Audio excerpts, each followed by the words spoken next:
Alright, turn 1 Electroid. Can't attack or block unless its side controls 4 robots or dwarves. That does include itself. A Gearsmith. Turn 2. The robot aggro deck plays lots of low-cost robots and dwarves, and generally plays things that most decks can't handle. But that deck style has been around since the popularized by Kaldheim in the Sapphire Cup, and has made very good showings in every single Shard Cup since, including taking out the Cup of Fate among a field filled with mono Sapphire decks. Definitely that was the most popular deck there. Here we see one version of it, probably spurred on by its success. Lots of people taking Bertram style decks, robot aggro decks, especially being one of the easier to build decks, and we can see why already on 2 resources, 4 robots on the board. And what does Chadatog have? The charge bot there was a pretty fantastic card for him to have. The charge bot is, the charge bot Gearsmith is like one of the only things that can get that Electroid to be attacking on turn 2, and he managed to have it, so that's pretty good for him. A good start against a Ruby Diamond deck, actually. That's interesting.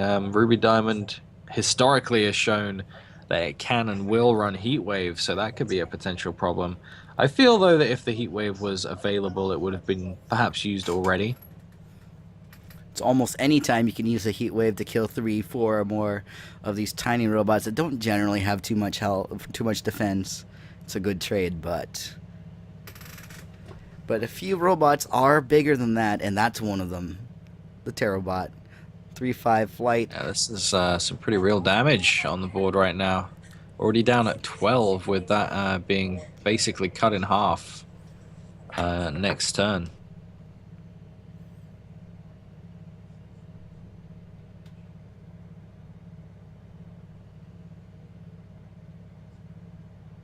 Shard of...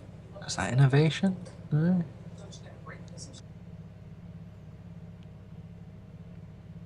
Conquest? Well, regardless, that Soul Marble is a very slow play. It can do work if Chadatog is able to spend that 10 resources to get 10 counters on it, but he's got bigger, more robotic problems. He does, yeah. The Jewel Shard there was really not great, honestly. Not many players in this shard combination other than maybe Living Totem that will come down at that point in the game on 2 shards. Here's a Foreman as well, increasing the total damage on board from 8 to 11. That's a pretty significant change. Not quite fatal, but almost could certainly be everything in attack. Looks like there is a repel for that Terrobot, but that's still 8 damage. Indeed, and that's kind of difficult to get around, really. I mean, we did see the scrap tech come out, so there is a possibility here for a double troop drop, which will save him for a turn. But ultimately, this is probably just too much damage to deal with here. The 3/4 and the 3/3 will have to be blocked. And there isn't much recourse after that.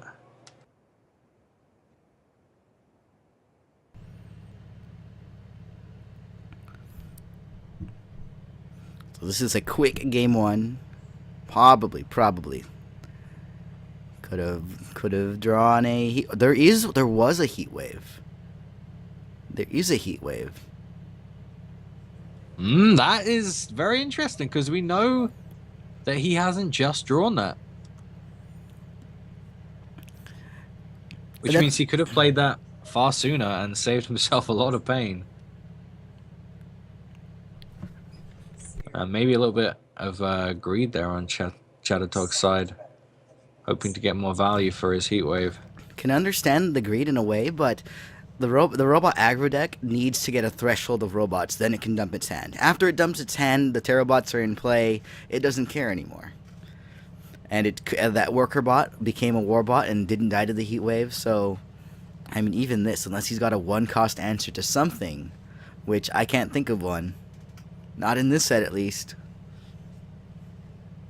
that's just going to be a quick Game 1. Yeah, with 2 cards in hand, manages to fill up the board and get that Electroid online again. Not that it really needed to be with the Warbot there.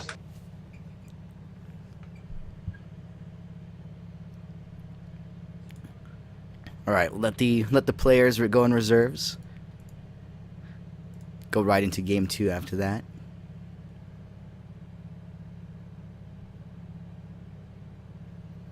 So this whole thing's been a little bit strange to me, honestly. I can understand the blood diamond, blood sapphire control decks coming out, because that deals fairly well with the robot aggro due to just having extinction available to them.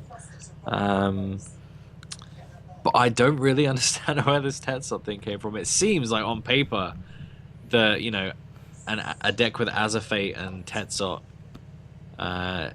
would lose pretty quickly to a dwarf aggro deck. It doesn't really have too much to deal with what's going on there. It's kind of slow to do what it needs to do.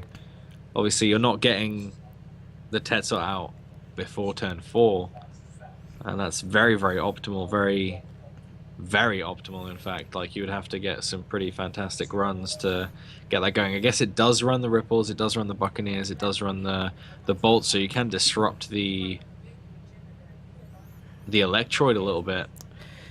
It may be preying on a lot of the if we have a lot of newer robot deck players and let's say the experienced players are trying some other decks such as the Tetzot deck themselves, they may not.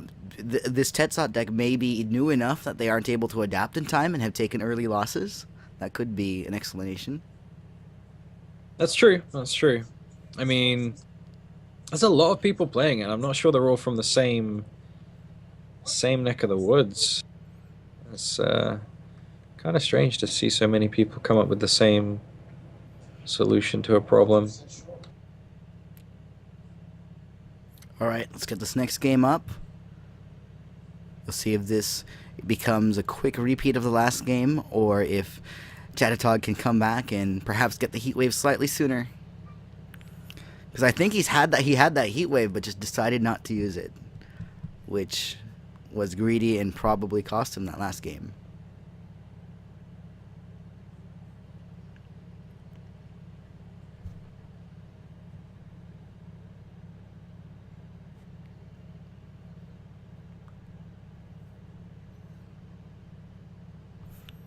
Alright, turn 1 for Chadatog, a Shard of Conquest. This is a big decision. Do I choose Diamond, or do I choose Ruby? If you're running Angels, it's pretty much always got to be Diamond. That turn 2 Angel can be pretty much a game over button straight away, and you've got to plan for that. Robots an Angel on turn 2. Robots don't have much recourse. They really don't. It would take a while to get a Terabot out. Too long, but enough time for it to be a problem. At the same time, it would have to store up robots. It can't really attack into an Angel.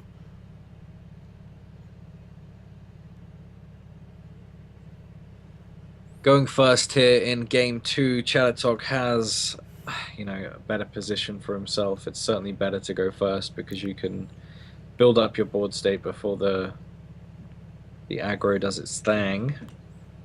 Not ideal though. Gearsmith into what seems to be a free Electroid and a Geode. The Geode obviously quite good for threshold fixing and also a great target for Construct Foreman.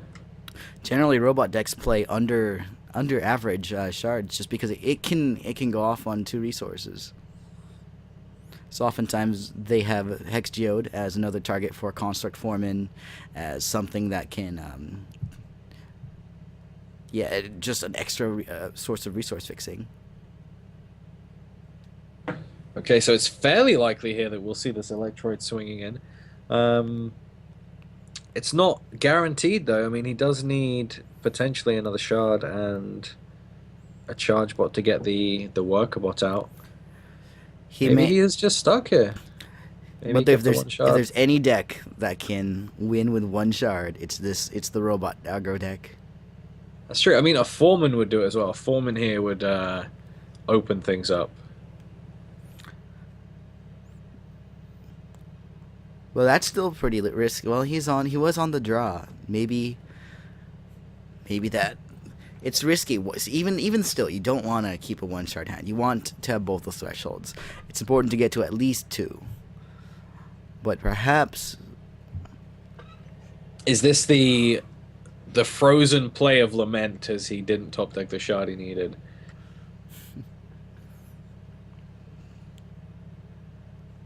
Can't be much to think about here if you don't have a shard. And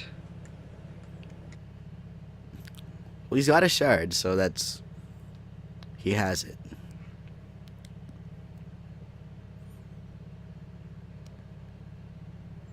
What's going to be curious is what is Chadatog going to do with that tunnel Scrap Tech Brawler?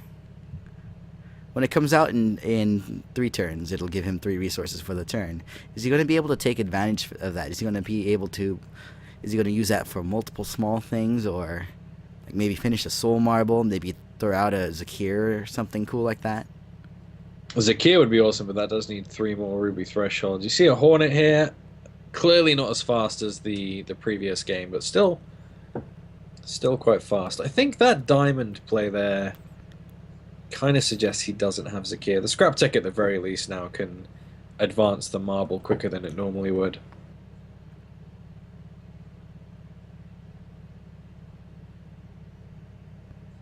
I mean, maybe that pause was just to see.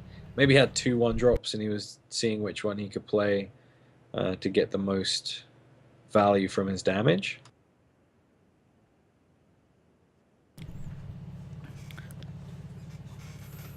Well, it turns out aggro robots do what aggro robots do. Yeah, I mean, this is a pretty strong play. Suddenly, no damage turns into 9. 9, including the Gearsmith, yeah. With still 2 resources left, a Terabot could have been played if he had one. But no, now we have a 2 counter Scrap Tech Brawler. That's not going to help till next turn. A Heatwave here would be pretty good, but there's already the Warbot on board, and the Warbot is not going to kill him if it's the only thing left that can attack. But it's still pretty big. It's pretty hard to deal with. We saw Repels last game. There's the threat of that. As well as other Ruby, staple removals. Burn, perhaps. But it's going to have to come out now, as that isn't quite fatal. That's actually only 10 damage. But I mean, 10 damage is 10 damage. It's only going to take one of those hitting to finish it off. Yeah, no repels, no heat waves. I think this is too much again. I think there is just too much on board now. That no matter what he plays, really. I mean, Dimid might help, but he's going to Dimid. Let's assume he spends all his resources on a Soul Cavalry. He has a 6/6. He gives it life drain, and he attacks. Goes to 7. He's taking 2 in the air. He blocks a 3/3, and then takes exactly 7 damage. Oh, but he has the Scrap Tech Brawler this time. Yes, so he would be able to. I would suggest he blocks one of the 1/1s, maybe, just to keep the Scrap Tech alive a turn. He does have 2 resources left over, though, once he's done that, and he could potentially bolt here. That would get rid of the flight damage, at least. That could possibly stabilize, but then that's a lot of cards. But then again, the robot aggro deck tends to be exactly that. It does not have too many ways to recover if its initial rush fails. I think this is directed in the wrong place.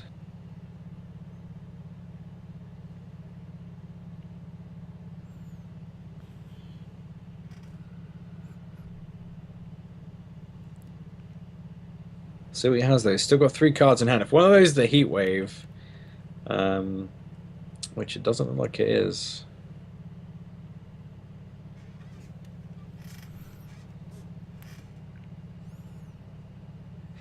I mean, if he's... That is super greedy.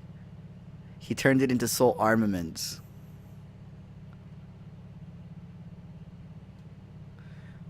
which means instead of a 6/6, he has a 4/4 steadfast. That means he's only gaining at most 4 health, putting it at 5. And he has only one single resource left.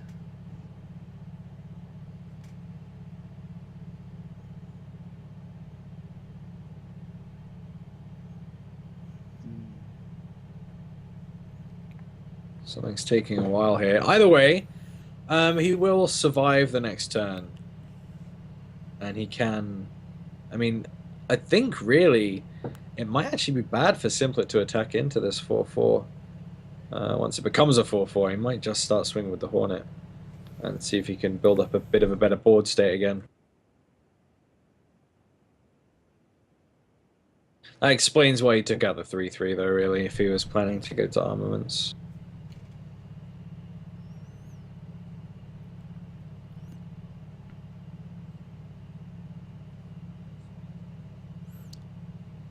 He's time rippling the soul marble in response to it trying to transform into soul armaments, which means it's in hand. It will still transform. That does not stop the transformation, but Chadatog has only one resource. He cannot replay that now 3-cost soul armaments. And yeah, that's it. That is it. Even the dim end won't save him now. He needed the steadfast and he doesn't have it. So a quick 0-2